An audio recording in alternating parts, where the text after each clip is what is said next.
All right. Good morning, everybody. Um, this is Derita Matters. Where are we? June 2026. I'm sorry, I think we missed two meetings in a row, and that I will come to that because I have some life announcements. But yeah, it is becoming harder and harder to keep doing this. So let me just move on. Um, I'm not going to read that because I can't see it, but this is our basic mission of the Derita Statesville Road Community Organization. And a little bit of history, which I will also not read. A lot of you know that the organization really was established in 1973, and at one point was quite a big in-person gathering of neighborhood leaders, HOA presidents, etc. That was around 2011, and that just started to dwindle as HOAs, as a lot of the communities just changed over. You know, the recession and foreclosures really took a toll on civic involvement. Um, in our area, and I'm assuming it was a wider pattern. But anyway, this is where we are now, where this virtual meeting is hanging on, and hopefully we can reinvigorate some of our activities.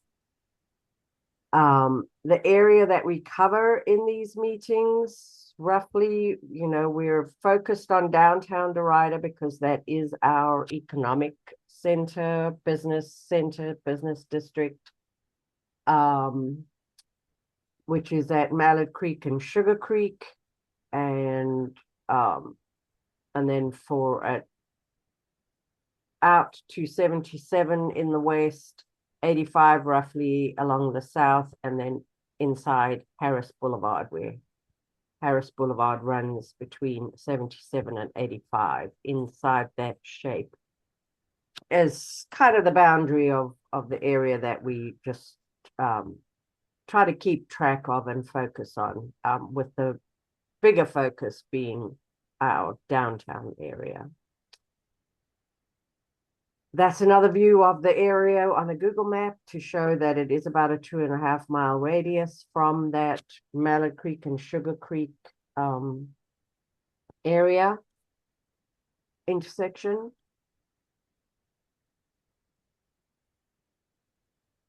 And this is just a slide from the quality of life survey. It's a whole cache of data. I've demonstrated it before, but this is all the different little focus areas, just statistical focus areas. They call them, I forget what the acronym is, but this is the ones that roughly make up that same area that I was showing you, and where I would pull data. And now, of course, this is 2020. I need to change the slide because I'm sure there's updated data there. But although 2020 was the last census. The UNCC, the Urban Land Institute, maintains this, I believe. And of course, they get their data from the census, from the city, from the county, etc., to maintain all this data. Another little summary of that area with some interesting stats if you ever want to browse it. Our meeting schedule, we are not having a meeting in July. It's too close to the holiday. It's a big vacation week for a lot of people, so there will not be a meeting in July. And our next meeting will be August 6th. All right. I don't have some guests that I was hoping to have on the call about a placemaking initiative, but we can cover that with Kelsey, who is here from the city of Charlotte. So real quick, let's just go around and make introductions. And we've got a very small list of people here today. I am Theresa McDonald. I am a realtor. That's my full-time profession. I live in Allen Hills. I've been in this area since 2007. I'm on the board for the Derita Statesville Road Community Organization.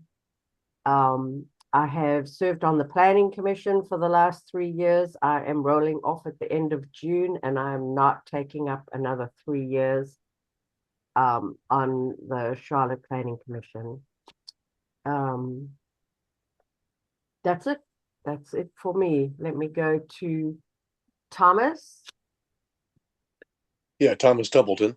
I'm a lifelong resident of the Royal Oaks neighborhood. As you saw there on the map, it's bounded by Sugar Creek and Graham Street there within the bounds of those two roads. Behind the fire station there in Derita. Also serve as a member of the Derita Statesville Road Organization board as well. Thank you. Mel. Yes, I've been here well over 25 years. I'm retired from the city of Charlotte as a procurement officer, spending literally millions of the taxpayers' dollars. Long time HOA president, 18 years in a row for the Forest Pond subdivision, and I serve on the board as well. So that's me. Thank you, Mel. Jeffrey Simpson. I'm driving, so I have to be careful. So, Jeffrey Simpson, HOA President, Farmington Owners Association, right off of Hubbard Road. Thank you, Jeffrey. All right, and let's go to Kelsey, and I'm going to jump around in my agenda, and we can just talk about the Sugar Creek corridor update, and maybe also the placemaking, the effort to try to get a placemaking project in Derita. So if you don't mind, Kelsey, I'd love to hear from you, and then Mel and Thomas, if you've got stuff to add about that corridor update. And then I can share a little bit on the placemaking. Yeah, so good morning. Good morning again, Kelsey Preston, Corridors Opportunity Community Engagement Lead. As far as the placemaking project that the Urban Design Center is looking to do, it is a part of the Sugar Creek Mobility Project that I'm sure most of you all are aware of or familiar with to some degree. But if not, that project is a large mobility project, one of our largest projects in the corridors, and it will basically provide pedestrian improvements, sidewalk improvements. I think there's going to be a shared use path from the project will cover or starting at the intersection of North Tryon and West Sugar Creek and into Derita. But as far as the placemaking project that the Urban Design Center is trying to do, they're looking to possibly do at one of the mobility hubs that will be a part of the project. So I think for y'all, it will be the Mallard Creek, that building that's right there on the side by the bus stop, I believe, just before Nevin Road. I'm not sure of what else they're looking for as far as the Urban Design Center. Danya and Johnson, I'm not Johnson, but Justin weren't able to join this morning because they had a scheduling conflict, but hopefully they'll be able to attend the meeting in August to provide you all with more information. Wonderful, thank you. Yeah, I think the mobility hub is planned for roughly across from where Puckett's used to be.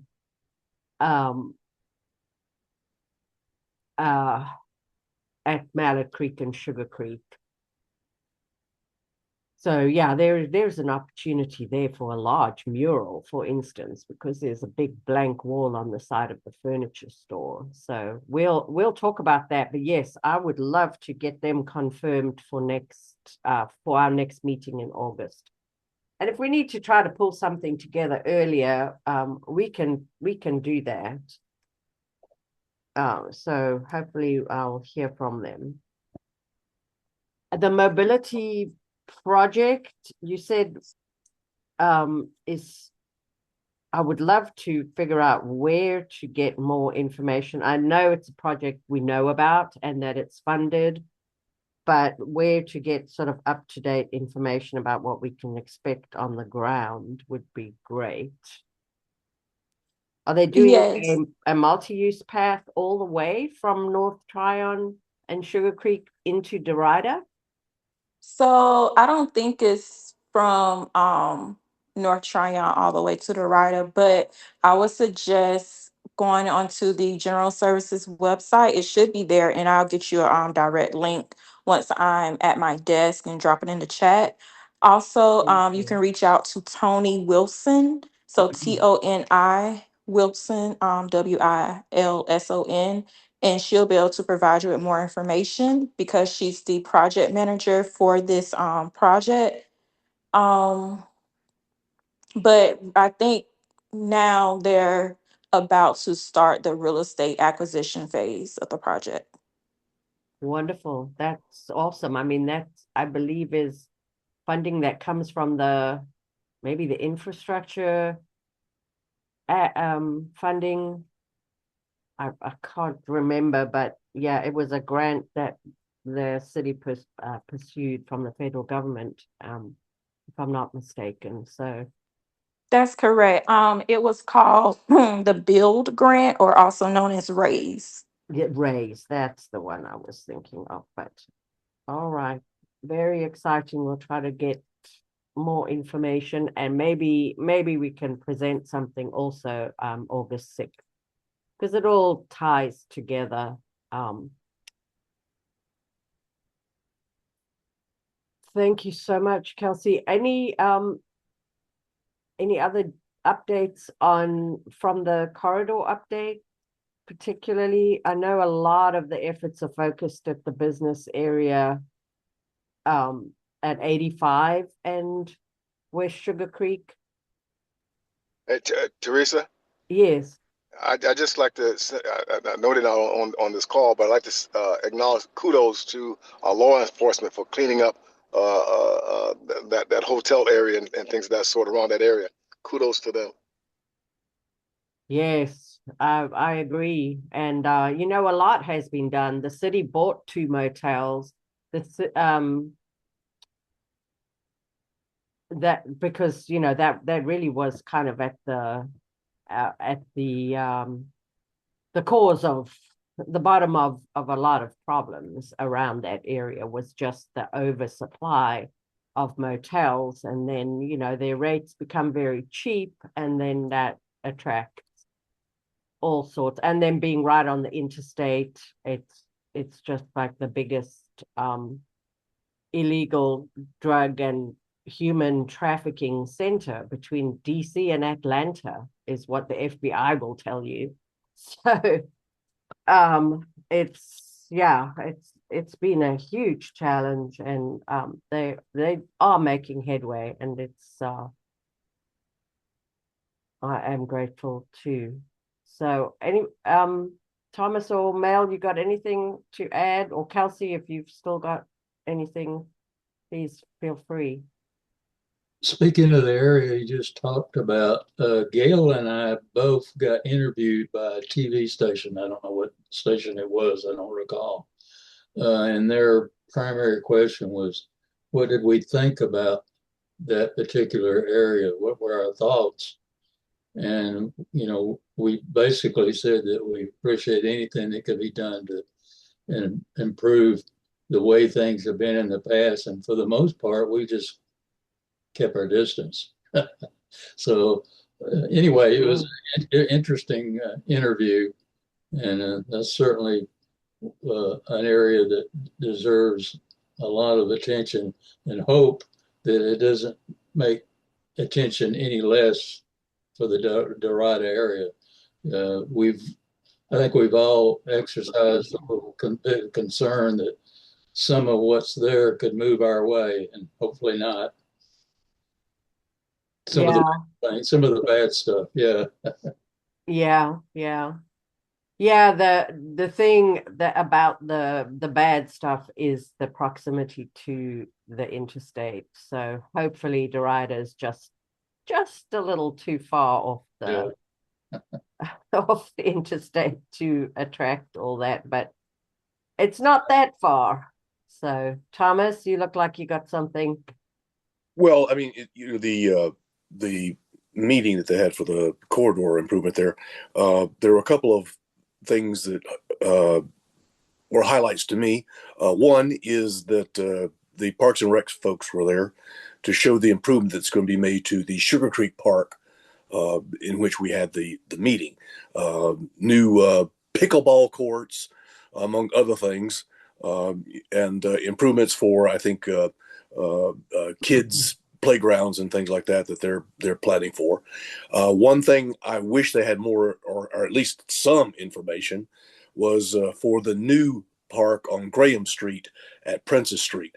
Still haven't heard anything about any kind of planning or what kind of future we look forward to or when for that land acquisition they made for park there. The other really nice thing that I thought they had was they had a AI generated video of what the improvements to the sidewalks on the I'll call it the northern side of Sugar Creek Road as it goes along from 85 out through Derita. They were showing exactly what or a likeness of what the those sidewalk improvements would look like in the future, including finally getting at least some sort of sidewalk through quote downtown Derita, so that you could actually be able to at least walk on there. And so that was good to see.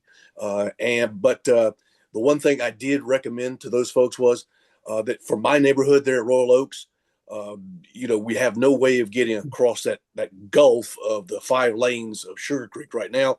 I suggested them putting in a pedestrian crosswalk at the intersection of Sugar Creek and Princess, so that you would have one of those flashing sort of pedestrian crossings right there if people want to go from my neighborhood over to that side of Sugar Creek for the future, especially if they're going to be improving the sidewalk along the opposite side. Wonderful. Yes, as I understand it, that sidewalk. So that the multi-use path? Were they showing it to be 10 or 12 feet wide? It didn't look it looked much wider than the sidewalk that we have now, except for where it goes through downtown Derita. They're limited there on the space that they Yeah. have for at least some sort of sidewalk. But it didn't look that wide to me in the picture or the AI generated thing that they had. Um, the only other thing I had, Cats was there as well, and they showed one of their micro buses, more like a large van, looks like.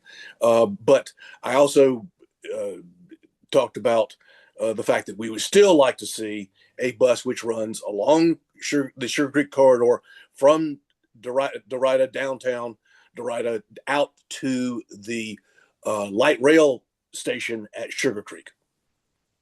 As I understand it, that this project, well, at least back in the day, that's what they were talking about, was a bus from the mobility hub at Madder Creek and Sugar Creek to the Well, light rail station with well, stops and along the during one, way. yeah, that I thought that was a thing as well. But But I think no, Joseph said something about that plan for that for that kind of bus had been or dropped or canceled. So yeah. I'd like to continue to try to see if we can, if that's true, to reinvigorate that idea, because obviously that would be a nice thing to have, to be able to link up with the light rail station. And it may be that it's kind of been replaced by the micro transit idea because the micro transit is on demand. it's kind of like calling an Uber, except it only costs you the same as a bus ride. But I don't know, the micro transit in theory picks you up at your house within if you're in the zone and brings you to the nearest place where you would hop on a larger vehicle, as I understand it. But Yeah, yeah, the micro transit bus they had was brand new, yeah, big van, or yeah, a big minivan, I would say, not one of those short 15, buses that they have, but yeah, more along the lines of a big minivan. yeah. Yeah, I think we're in for a very, very interesting period as far as public transit goes, because the way we've laid out our city just does not lend itself to rail in lots of areas. I mean, in terms of the neighborhood, people in the neighborhoods being able to get to a rail station, just as we have that issue right now to get to the Sugar Creek rail station. I mean, it's just as far. I might as well drive downtown. I mean, the difference is parking, really. So, Right. I've used the light rail several times, especially to get to like a Charlotte Knights game. yes, So yeah, big it's very event. convenient to be able to do Yes, that. Absolutely. And yeah, like you say, exactly. because now they've changed the parking system downtown, where you only get like 2 hours to park, and now that the parking time is extended till 10 o'clock at night, it's just hard to, if you're going to do something like that that's more than 2 hours long, you got a real Yeah, problem. yeah, yeah. And then, even if you did find a parking spot that you could stay longer, when everybody lets out of the game and you've got 20,000 people trying to get out of Uptown at the same time, it'll Exactly. take you Right. 2 hours to get out of Uptown. Ask me how And I know. yeah, well, yes, exactly. And the other corollary of that is that they would try to probably tell you, oh, you should use some of the parking decks. The problem I have with any parking deck in any city is that you don't know what the damn rate is until you go in the place, and now you're stuck. So Right, right. you could Yeah. really get screwed with that.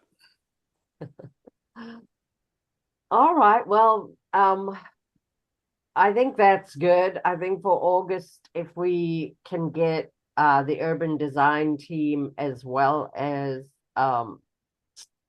the mobility project, the big project that is, really kicking into gear right now, we can get those to come and present something that uh, we can share with the wider community. That will be awesome.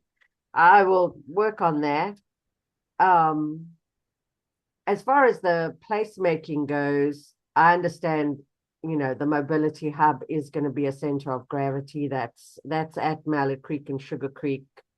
The illustrations that they used back in the day showed it to be, in front of the big white wall of that the furniture palace, which used to be Food Lion, etc. That shopping center.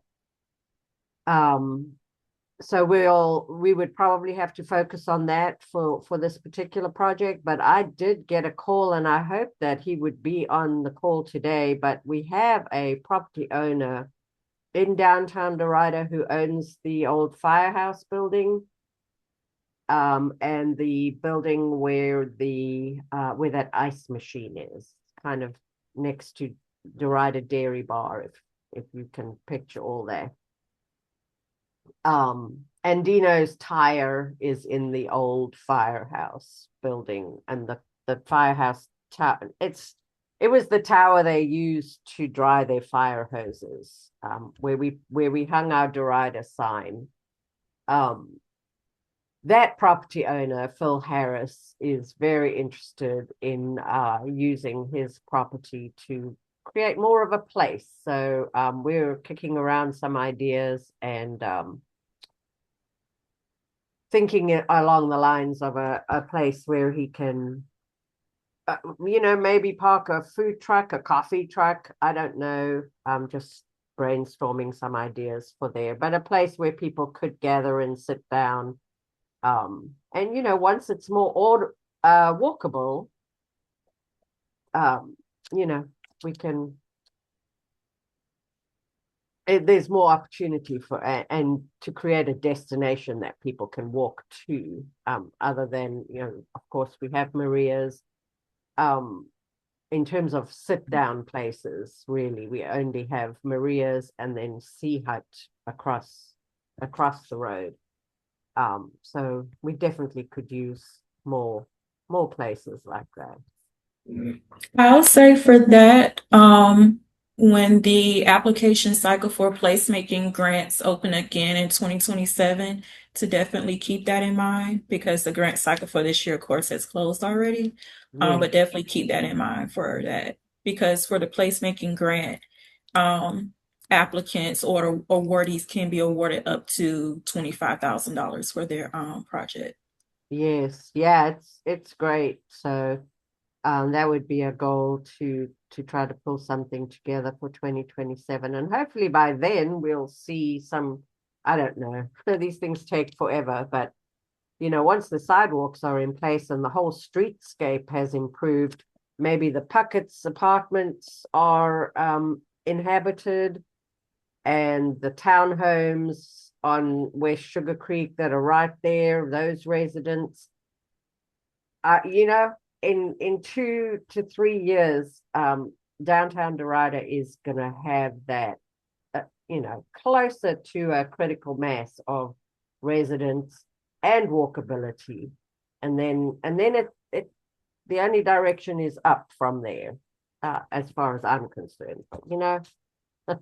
I've been here 20 years with this vision, so, and I know Mel's been there, probably Thomas too.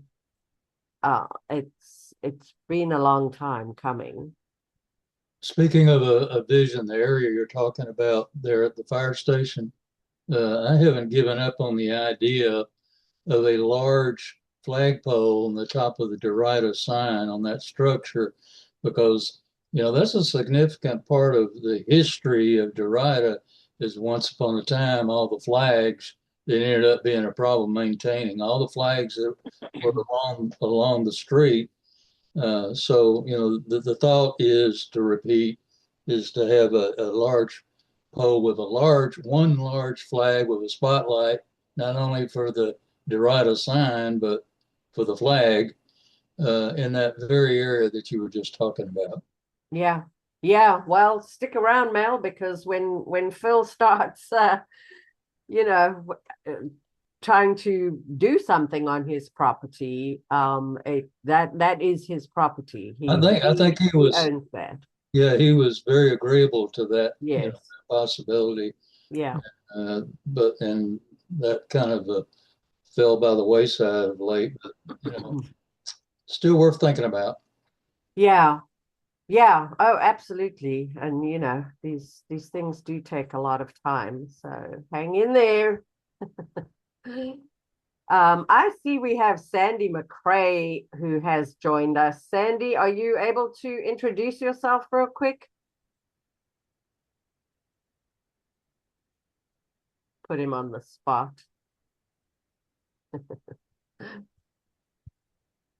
I'll tell you, Sandy lives in my neighborhood, in Allen Hills, and he is taking over from Sylvia.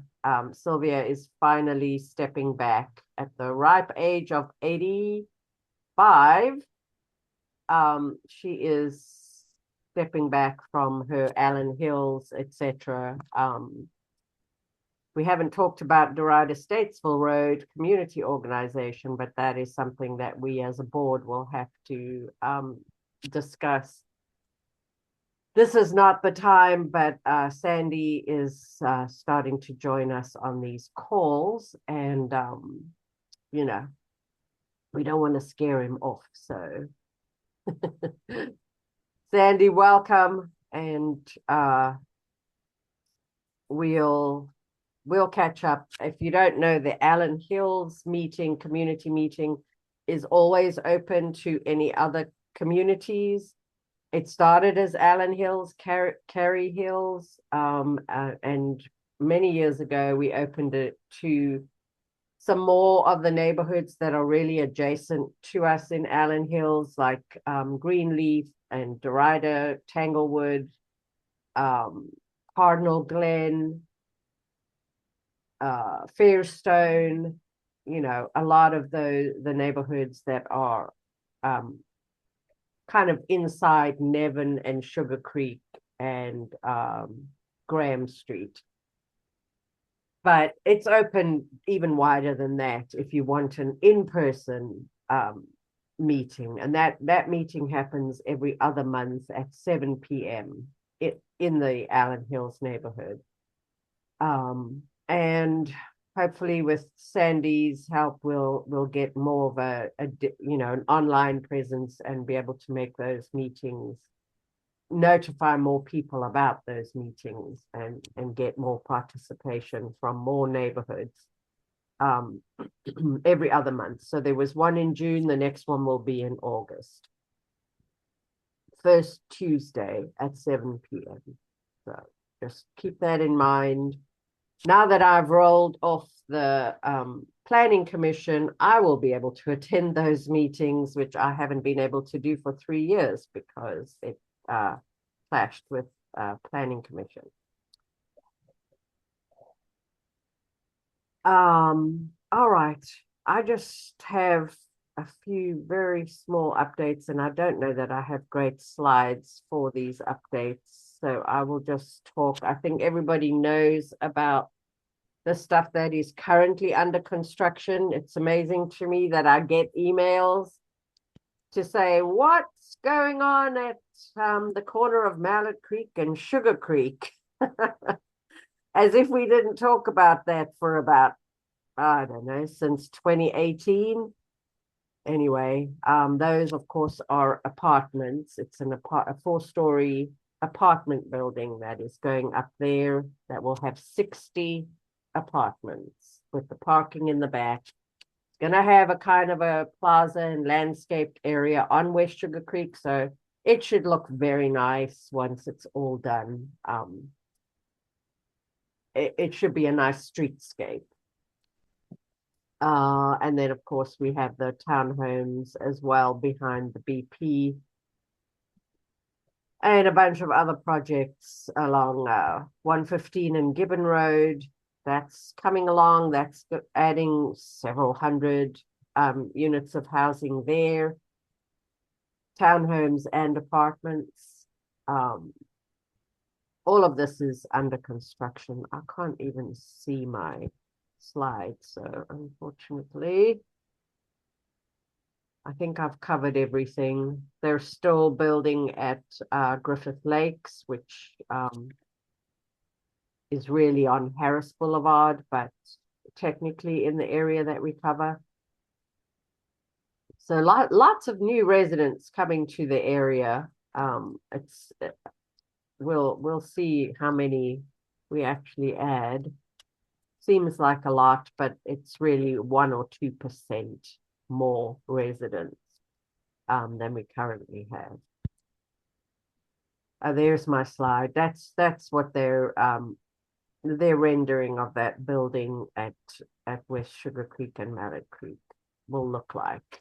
And this is not even accurate or up to date because they have a 53-foot setback from Sugar Creek. So there'll be a much bigger green landscaped area in front of that building or on the side of that building. And then opposite this building on Mallet Creek is where that mobility hub is slated to be. I'm just going to go through my slides because I don't I did update the rezonings. We only have 2 small rezonings going on around here. Actually, it's not 2 that are larger, and then the rest are kind of smaller. This rezoning was approved at the University United Methodist Church. It was quite controversial. There was a lot of resident opposition to the church putting some townhomes here, and the church had a great plan for live work townhomes that would have provided an opportunity for somebody to have a business of some kind in the bottom of their townhome.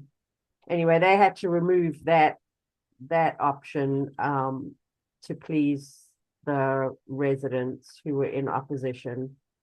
I think they reduced the number of units.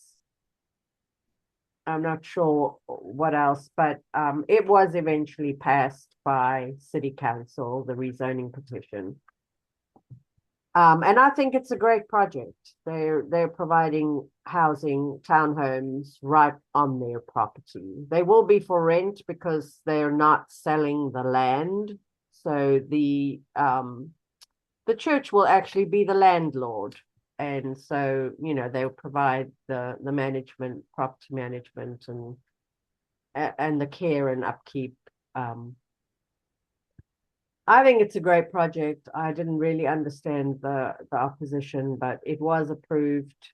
And so I expect we'll see that happening. And it's one of several projects that churches are doing, not in our area necessarily, but as a result of the Faith in Housing initiative that City Council launched a few years ago.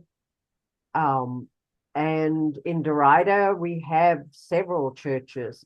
Oh my gosh. Between all the churches that own land off West Sugar Creek Road, we're probably talking about almost 100 acres, I would say, between AME Zion, Rockwell AME Zion, the United House of Prayer. They own big chunks of acreage on West Sugar Creek. And then, of course, there's the old Derita Baptist right at Sugar Creek and Nevin that has about 5 or 7 acres right there. Derita Presbyterian, similar. And those churches are struggling. Their membership is way down, and they have all this land. So they're going to be looking for ways to use their land to better serve the community than just being a parking lot that is hardly ever used, except on Sunday morning, probably, if they have some membership showing up to church on Sunday mornings, which some are pretty low. I know, Rockwell does not have that issue. And I'm not even sure about Mel. You guys, does Forest Pond still have meetings over at the old Derita Baptist? No, that's long since ceased. Okay. They do most everything like we're doing here On Zoom. On Zoom. Okay. So no, I think occasionally the board. I'm not certain since I'm no longer involved, but I think they may meet at a meeting room at the YMCA. Oh yes, that's also an option. So yeah, it's anyway, I got a little bit off track just talking about this one rezoning, which is it's within the area that we cover because it's inside Harris Boulevard, but it's really at Harris Boulevard and West Sugar Creek. There's their plan, which may not be the final plan, but this is the existing church, and this is how they were laying out the townhomes. And so they will face Brookstone, and so it'll be a nice streetscape again, with porches facing the street, which all these things add to the livability and the perception of an area when you see nice porches on facing the street. Since you're talking about the churches and they're trying to take advantage of what land they own, the church I attend, which is the Unitarian Universalist Church on Mallard Creek, they benefited tremendously by selling all of their property behind the church and eliminated their mortgage. So, and then all these big, two huge developments on either side of that church. I mean, I predict the potential membership of that church will probably double because all these people have to do is walk to the church. Right. So Right. Yeah, and it's a big opportunity. Can you imagine the coffee house if they relaunched a coffee house? What right. if you have all those residents right there within walking distance? Yeah, that's PUUC is the church on Mallard Creek Road that, made a very good decision as well because it eliminates debt and, which helps them survive on the income that they might have from a slightly reduced congregation. And then, once you add all those residents close by, yeah, you're definitely going to see some growth in the church attendance and an opportunity for the church to do something even more like a gathering place that everyone's so hungry for all over our area. A coffee shop type thing. Yes, Mel. So this is my opportunity for a plug. That church, they still need to raise funds for all their activities, and this is a reason. A yard sale is going on from 8 a.m. to noon at the church this coming Saturday. Okay, good. Thank you. And that's right on Mallard Creek Road between Harris Boulevard and Prosperity Church Road. The church is in that stretch of Mallard Creek. You know, all the apartment homes there is just tremendous, unreal. Yes. Yes. All right. Let me see if I can go back to my. Ooh. Sorry. I'm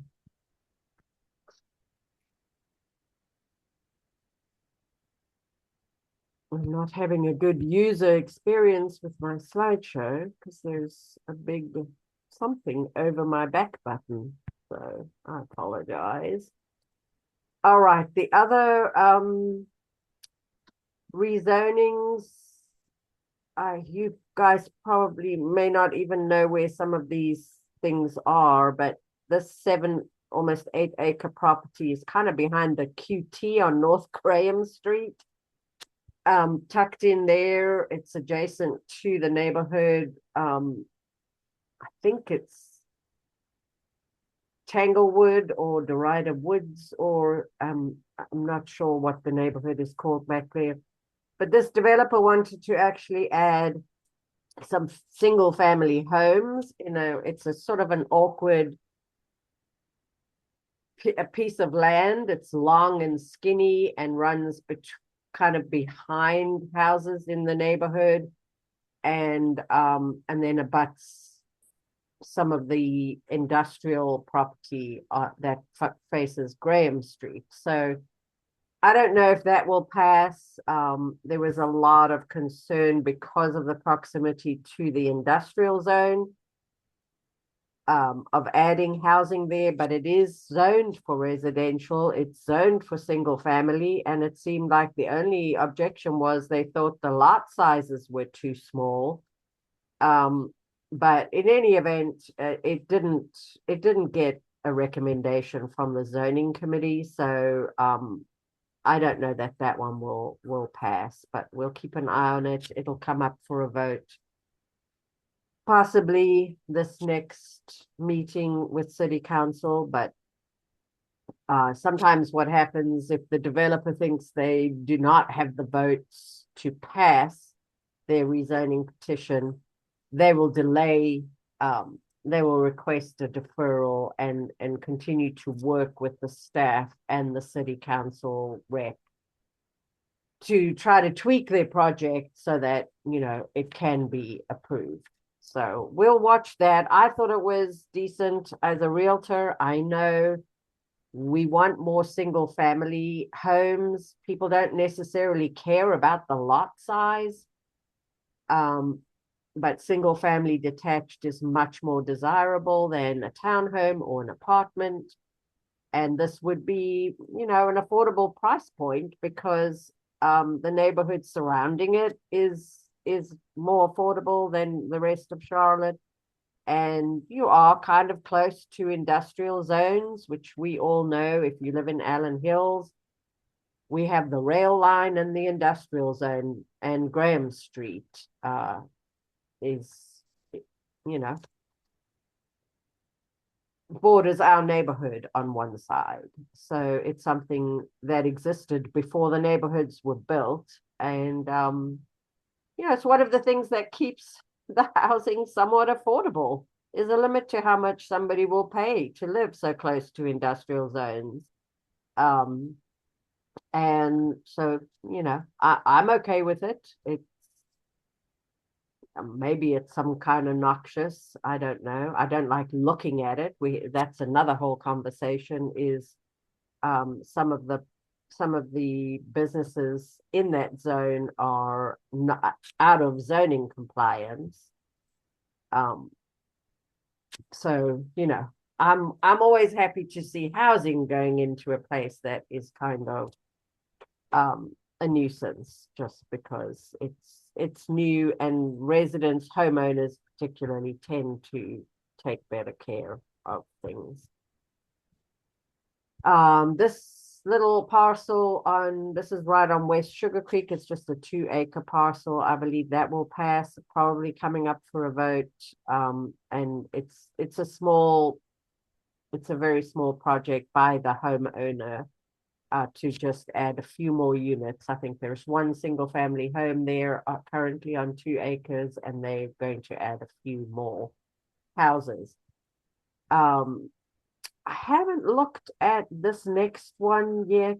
There's a church on Mineral Springs Road that has almost 3 acres, and they're also looking for a rezoning. I'm assuming they're going to do something somewhat similar to what University United Methodist Church did, add some housing on their property. I don't know. There wasn't a site plan or anything on the rezoning petition, so I don't know exactly what they're planning, but they are right next to Somerset Springs. If anybody knows Somerset Springs, it's what they call pinwheel townhomes. So they're single level townhomes, and you would get 4 in a building, and they're all, kind of face in different directions. They're not in a row like townhomes, the other townhomes that we see. It's a nice design, and it's a design that suits seniors and anybody who really wants something all on one level. And then you don't actually share a party wall. They're kind of connected by a garage. Actually, I don't think they have garages. So anyway, they plan it so that the party wall doesn't run through, bedrooms and living areas, etc. So it's a nice design. So I'm just mentioning that there is higher density all around this, where this church is on Mineral Springs. There's Michael's Landing is right there or adjacent, or it backs up to this property. So there's a lot of precedent for higher density there. I don't know exactly what they plan, but I don't see why it would be denied. And then this last one is off of Old Statesville Road going towards Harris Boulevard. It's an old mobile home park that has been vacated, and they're getting ready.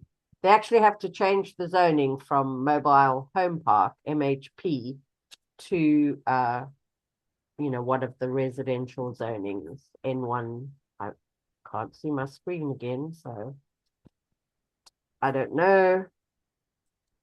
Sorry, to N1C. So it's still neighborhood 1. So it's, it's a lower density, but probably smaller lot sizes than we, and it depends where you are. Here in Allen Hills, we have very large lot sizes. They're 1/4 to 1/3 of an acre, sometimes half an acre. in Forest Pond, the typical lot is probably around a fifth to a quarter of an acre. Some of the newer neighborhoods are definitely a fifth of an acre. N1C is probably smaller than that even. But as a realtor, I can tell you, lot size does not matter so much to people as long as, the houses are laid out nicely and you're not, looking right into your neighbor's window from your window. So those are the rezonings. Not a ton of activity. And I think that's all that I have for you guys. Of course, the red line is ongoing and it is going to be funded, and the construction will begin at some point. There's still, some of these things have not been finalized, like the Camp North End station. I don't know that that's been officially added to the plan. And then there was a move to try to add another station somewhere in here, which makes sense, except that this stretch really goes through industrial zones. So there's not a ton of housing close to this. There is a lot of housing around Camp North End. They've added something like 2,500 units of apartments, by the time they're done with everything in the pipeline, it'll be about 2,500 units around Camp North End. So that makes sense to have a station there. And this area will transition from industrial to residential and other kind of commercial zoning as time passes. You look at bigger cities, you see the industrial zone kind of moves out. And Teresa, I will say in relation to that, way back when they first started talking about that rail corridor, there were two stations in between Derita and downtown planned, but they got dropped. Yes. Yeah, exactly. And then I back think in. a lot. Oh, you disappeared there. I thought you stopped talking. Sorry. Thomas? Yeah. I'm sorry. Can you hear me now? Yes. Oh, yeah. I will say that the original plan for that light rail, not light rail, the commuter rail, there did include two stations in between Derita and downtown in the distant mist of time when they first started talking about it. And then they got dropped because the main concern was to get people from Mooresville to Charlotte as fast as they could, instead of actually, like you're talking about, use the rail corridor like they've used the South Rail Corridor as an impetus to redevelop the lands in between Derita and downtown, like they should be doing. But here we go again. Yes. Yeah, exactly. So, and I think the conversation has changed a lot in 20 years as well, because people see the reality of, what has changed and how the population has, we have added population in these areas that need to be served, and it's almost criminal to run a rail line through neighborhoods and not have access to using the train. So you have all the negative effects of having a rail line and none of the positive. So I understand that impetus, and hopefully there would be flexibility to add. So it's kind of it's chicken and egg. The stations spur all the development because it's a long-term permanent public investment. And other investment follows because of the confidence that this is there and it will remain there. Well, they talked about putting in besides the one at Camp North End, I believe the intersection of Craighead and Graham was mentioned, which of course on the west side of Graham Street, yeah, that's very industrial over there. But on the east side, through those neighborhoods down through Craighead, they'll see more development as well, and an increase in housing there. So certainly could serve those neighborhoods back in there. Yeah, I agree. I agree. Although Craighead, when I drove it after the presentation from those folks that are really pushing for that station, Craighead has a lot of very active industrial or businesses, very active businesses in that industrial zone. So I don't know, how we can decide that those businesses need to just be displaced, but Well, and it wouldn't happen, I think it'd be a more organic thing once the yes, land there becomes far more valuable to be yes, used as residential rather than the very old businesses that are there. They right, will just by natural selection, so to speak, they yes, will be, one by one, they'll go down to something else, some other uses. yeah, yeah, and that exactly right. And it may happen anyway, with or without the rail line or a station, just because the city is growing and we need to be able to add residents, and everybody agrees that we want to add residents where the infrastructure already exists, where we already have the Mm-hmm. jobs and the roads and etc. So Yeah, everything out Graham is going to start changing. If you just, I just drove through when it was one of my family's old places on Dogwood Avenue. You see people building new houses even in amongst those small houses down places like that. yeah, So the whole place is changing rapidly. right, right. So yeah, that'll be another big conversation over the next probably 10 years. Is this red line and the Derita station and all of, that's gonna bring big changes as well. So I see Kelsey did put the link in the chat for, I don't know if I can copy that and get it to a place, but anyway, for the raised grant, that is going to happen much more quickly than the red line. Having the mobility hub and the sidewalk improvements, etc. That is something that will be completed in the next 5 years, maybe less. That is going to add good stuff in downtown Derrida and connect us to the blue line, which is more in this direction than the red line. But we'll have, yeah, we should have a good connection to the blue line, as well as obviously a red line station. So that's all great for the future of our area and the resilience and adaptability. I don't think I have anything more to add. The community area plans were all adopted, and they're in force now.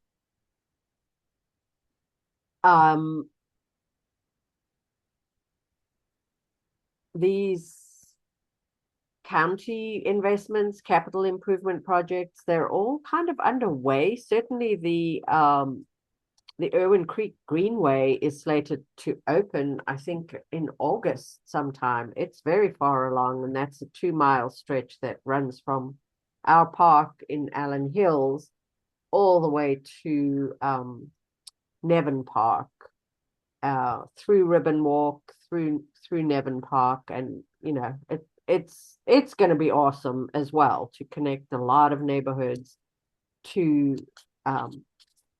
these two amazing parks that we have right here, off Nevin Road and Statesville Road. And then to add to that, the other purchases, Thomas already mentioned the Graham Street Park. That purchase was made by the county. Of course, it's another thing that takes forever. But we do need somebody to to attend the county commission meetings where they start to prioritize projects like that, where where they start to make the decisions about which parks they're going to activate, etc. And there'll be some public input for that when the time comes, but just to get to the top of the list takes some work. And then there's another huge park area off of IBM Drive. That's about 60 acres. Sorry, my cat. That the county also purchased, that is gonna be a great park, more of a destination for the wider county. But I don't know when they'll get around to that and how to be in those conversations. I think that's all that I have. I can tell you that we do have this log house on Hunter Avenue. That's another thing that Phil Harris is working on.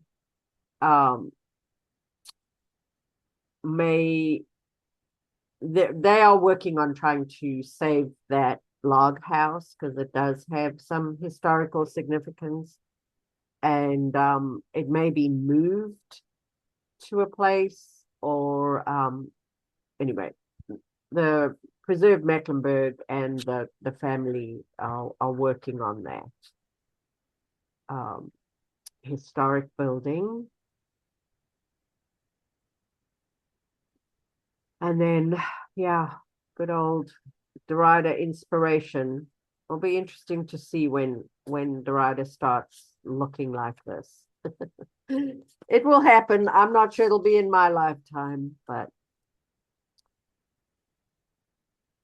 For what it's worth, the photo that was just shown on the left is where I'm from. yes. It's Northeast Georgia, Gainesville, Georgia, and that town is unbelievable what those kinds of facilities have done, making Yeah. it really a destination area. Right. Yeah, it's and I'm so sorry. I can't just go back because I don't know why. Oh, hang on a second. Never mind. Oh no. Thought I could move this thing that is sitting over. No, I cannot. There's a button to highlight or mark up my slides, I guess, but it's sitting right over the back button. Very bad user design. So I'm sorry I can't just go back to that picture, but that's great. Yeah, all of that urban design is something that we built. We built towns like that. You go all over, thousands of years ago is how we built our towns. And we kind of moved away from that and became so car centric. And it's not good for civic life to be so car centric. So Theresa, one question yeah. for you. The designs we're looking at here and stuff. Obviously, the one of the biggest limiting factors for Derita is the fact that the North Carolina DOT is the controlling people for both Sugar Creek and Graham Street corridors. And I'm like, is any time in the future that they stop being the controlling entity for those two roads? Because obviously it's bad enough the city and the county are so far behind the leaps in development that are going on. They have a problem keeping up with that. But the North Carolina DOT, they're just awful for our area, especially in any place around it. Why do they hold on to control of those roads after all these years? I wish I knew. I have talked to Sustain Charlotte about that issue. Because there are parts of town that are a lot more urban where the city has, even though it is a state road, the city has control of that. Mhm. And so I could see that someday in the future it will, but it's a matter of dollars. It's not that NCDOT is holding on to control. It's does the city want to take that liability, because it's a liability. It's the cost of maintaining all of that. So I don't know, but yeah, to me, it makes sense that once the character of a road changes and it goes through what is really an urban area, there should be much more give and take from NCDOT in terms of the character of that road. Right. Thank God we'd have to fight that tooth and nail, but they have not tried to widen that road. That would be the biggest uh, nail in the coffin for a nice pedestrian downtown area. Once you widen those roads, you're dealing with cars and pedestrians and bicycles and whatever. Right. Because What? obviously Sugar Creek Road right through the right of there. That's the hard part because of the railroad on one side and the Right. buildings on the other. That's why when they were showing that nice AI generated video from the corridors, meeting there, that you could see as you got through downtown Derita that sidewalk, that nice wide sidewalk they were having before that, It's is narrow. limited because of the businesses, and they don't want to take all the. I guess they legally they could, but they didn't want to interfere too much with the businesses there, so you don't have as much. You don't have as much kind of curbing there. You have to have access to the parking lots that are in the front of those buildings for those Right. businesses, that sort of thing, still maintain that. So yeah, I mean they're trying as best they can to improve it, but you're right, it's a limiting factor right through Derita. But once again, though, I mean it's not just the that downtown Derita sort of thing, but it's also out here, in front of Royal Oaks, in between Graham and the interstate. They're for years we've been trying to, like, hey, let's have some sort of plantings in the median here to make it improve the looks of it, that sort of thing. Yes. NCDOT doesn't seem to be interested in doing anything like that because that would spend some of their money, I guess. I Right. don't know, but they certainly don't work in partnership with the city for Yeah. areas like ours. So Yeah, well, so I could see, and maybe there'll be more momentum to do that from the interstate into downtown Derrida for a road diet. But NCDOT, Warren Cooksey used to tell us that they ran into so much opposition with the road diets. Like they did that on East Boulevard. East Boulevard is a good example mhm. of NCDOT changing a road to be more appropriate for going through an urban area. And the political fallout was ridiculous, even though I'm sure everybody agrees it's much better than it used to be. Oh Um, yeah, I mean, yeah, you're right. When they reduce it down to but just the two yeah, lanes, yeah, yeah, one in each direction. Oh yeah, but we're now all now driving, everybody you looks at it know. and go like, oh, that's great. Yeah. So, after that, all of that fallout from East Boulevard, I remember Warren Cooksey used to say, don't think in, and maybe even the same thing now with the 77 project. It's like they're just going to pull back out of trying to do anything in our area, because one decade we agree that this is a project we want, and so they go forward with implementing it, and then the next decade we throw it all out and say no, we don't want that. Well, and unfortunately with 77, I mean, you've got a history there of they plowed 77 right through those neighborhoods to begin with. So now Yeah. people are like, let's not do that again. Let's not Yeah. let's not have phase two of that again. And Yeah. quite frankly, a lot of, as I've mentioned, I think before in some other meetings, is that the other cities, other urban are trying to eliminate the the the The the, things they the built. giant Yeah. scar right through the middle of Mhm. urban areas for an interstate, because you Yeah. just can't. You look at Atlanta, you can't build enough lanes ever. You finished you if even if they finish that I-77 widening project in the next 20 years, 5 years after that, it'll be another mess again. Parking You lot, just can't do it. exactly. It's just Yeah. not possible. So, to me, long term, I don't care about losing the I-77 corridor the way that they were thinking about it, because it's just in 5 years it'll just be a mess again. So don't, I'm not. I don't think that's a huge loss. I think somebody needs to start reinventing how we do things, Yeah. including somehow changing that to more surface streets and making people go use the loop road to, if you want to go Rather than around, coming if you're through. not coming Yeah. into Charlotte, you need to go around, Yes. Yeah. So, Yeah, and I'm with you. I don't think losing that project, but I think it's kind of a twice bitten or once bitten, twice shy situation with yeah, yeah, NCDOT yeah. in terms of trying to spend any money designing projects for Charlotte. So, I don't know. That's way above my pay grade. I wish that the city would just take control of all the roads that are in our city limits. But when you talk to the city, that's not something they're interested in doing. So, yeah, probably because they can sail along having everybody blame NCDOT for all our problems. It all becomes politics and votes, and I am so tired of it. Which brings me to my announcement, because it's now 10:17. But we have made the decision that we are moving to be closer to our kids and grandkids, since they moved to close to the Knoxville area of Tennessee. And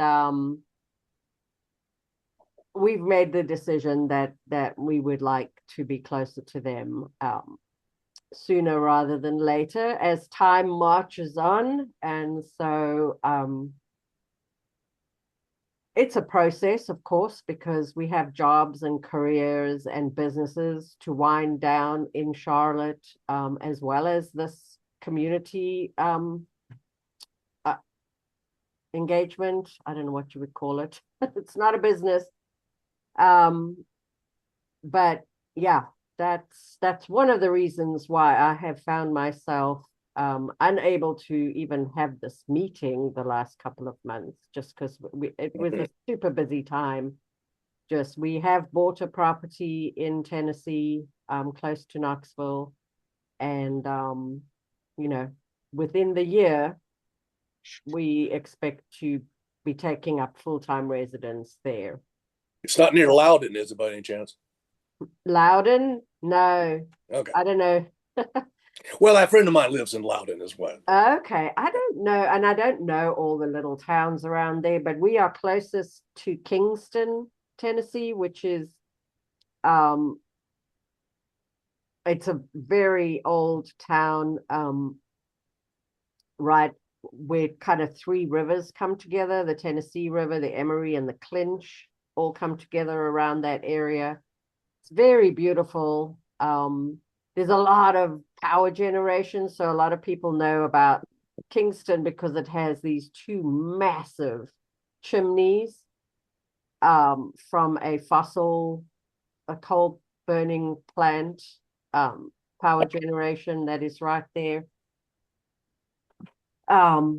Anyway, it's an area that is totally different from Charlotte because it has not seen any growth for 20 years. It was the hardest thing to try to find a house that wasn't, um, 50 years old or older. Like mine. They don't really have a lot of neighborhoods, because it just hasn't seen that growth. It's going to see growth over the next 20 because Knoxville is now, the growth around Knoxville is bumping into these areas. So we're about 30 or 40 This minutes very from much sounds like Knoxville. Derita Part 2 for you, though. I know, I know.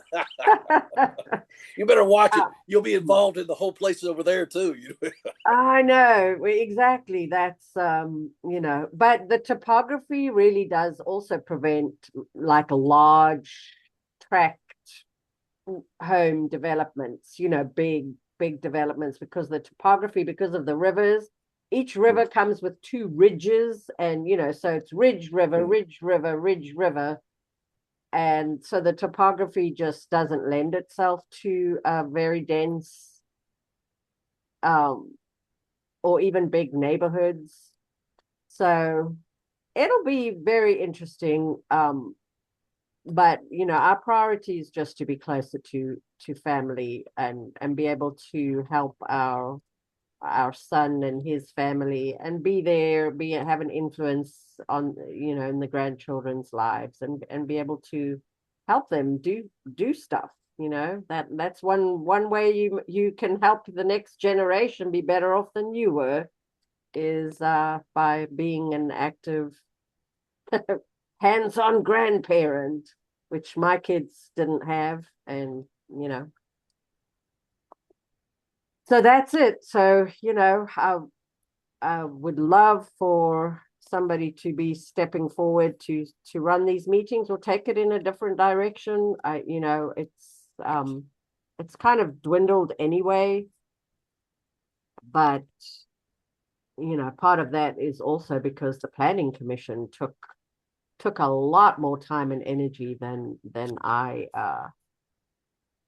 predicted, or estimated when I started that. So You well, obviously have probably gained a lot of insight on what it takes to plan anything. So yeah, and for what it's worth, I certainly have mixed feelings about your decision. I know it's absolutely great for you, but you are a tremendous asset for the Derita area. We all know this, we really do. So it's True. yeah, thank you. I mean, I appreciate it. I have more than mixed feelings for sure. And we won't be that far away, and I will still be kind of winding down my business for a few years. So I won't disappear, that's for sure. But I am trying to let go of some of these roles, just because it's obviously harder and harder for me to do this every month while Yeah. I'm splitting Yeah. time. I don't And think anybody who hasn't tried to do that sort of thing appreciates it until, yeah, they've done something like that. right. But yeah, the city, the city and Kelsey, the corridor department, as well as really everything. The profile of Derita is definitely higher. That has been one of the good things, and they want to see us participating. That's why they reached out to say, look, we've got money for grants for placemaking. We would like to see an application from Derita again. Now, we had Hashim, who led up 2 projects, and it takes a lot of time. And he's getting married actually on this very weekend. He's getting married. So his life, he gets to focus on life. And who knows, once you get married, other phases of life start popping along. So we can't lean on Hashim to lead up in anything again, but the city is they want to approve something in Derita. So Phil Harris has reached out, and he has the property that where something could be done right at that. And we're just thinking about something like a pavilion of some kind with picnic tables, something very simple, that would give people a place to sit with an ice cream, or some chicken from not Prices, whatever, US chicken, fried chicken. Order Yeah, Derita Dairy Prices is long Bar. gone. That's another one that we'll miss for. I know, yeah, that's long gone. But the chicken place next to where Gary's barbershop was, I've never had their chicken, but people rave about it. I don't Oh, okay. really eat fried chicken. I used to make an exception for prices, but I I think generally everybody did, don't yeah. eat it. But people do rave about it. Same thing with Sea Hut, which is across the street on the other side. Now they have a sit down area, but they have fresh fish, and raving fans. So Well, and of course, you've got, well, closer to the interstate there, you've got the La, Mis, La Riviera, the Miscaria restaurant that okay. reopened, right there. Oh no, I didn't know. So yeah. Well, right there, across from your Mama's Cooking, or what are they? The nightclub there now, Bucky's, across the street from it. They had that fire at La Riviera, but they finally opened that place back up again. Okay. We've been Okay. in there one time for lunch. So. Yeah, see, I just don't eat out enough to try out all these places. Have to probably do an eating tour sometime. I don't know if But anybody's noticed the really nice upgrades of Maria's. yes, They're obviously anticipating a lot of new customers from yes, all the From buildings. across the street. Yeah. yeah, yeah. Well, and they need to do something, and I'm not sure if Kerry's not here today, but she complained as our millennial. She complained always that Maria's just didn't add any nice cheeses to their options. And that was a reason that she didn't care to go there, because you had a choice of American and feta. I mean, they do a Greek omelet. But yeah, these are the things that you can do to attract a different demographic to your restaurant. Millennials are hard to please. But yeah, Maria's has had a very nice upgrades. It's very nice in there. And I think they still do a pretty good, very good breakfast and lunch. I wish they would open for dinner. That would help a lot. But you know, it's the confidence that you've got the customers, that holds people back, because it takes a lot to staff up and add hours to your restaurant, or even, I don't know, add cheese, fancy cheeses. Um, Gail and I go there frequently. They have such large portions of the kind of meals that we get that serves us not only for lunch, yes. dinner as well. Yeah. Yeah, and very reasonably priced, for the amount of food you get and the price, and it is 2 meals.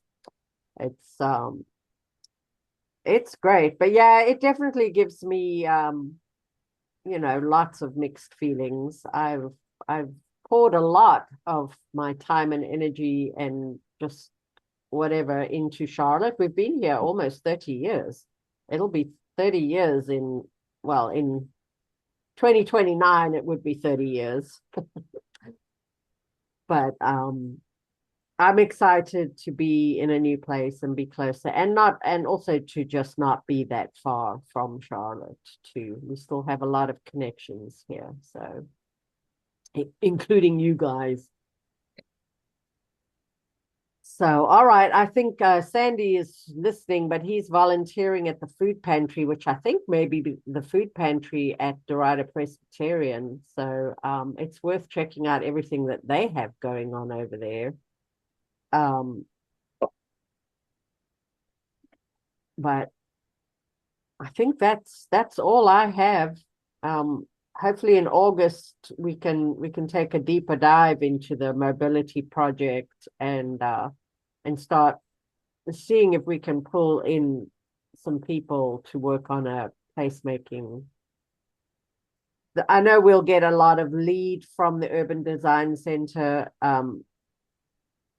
for the mobility hub placemaking, because they do want to allocate some funds for the mobility hub.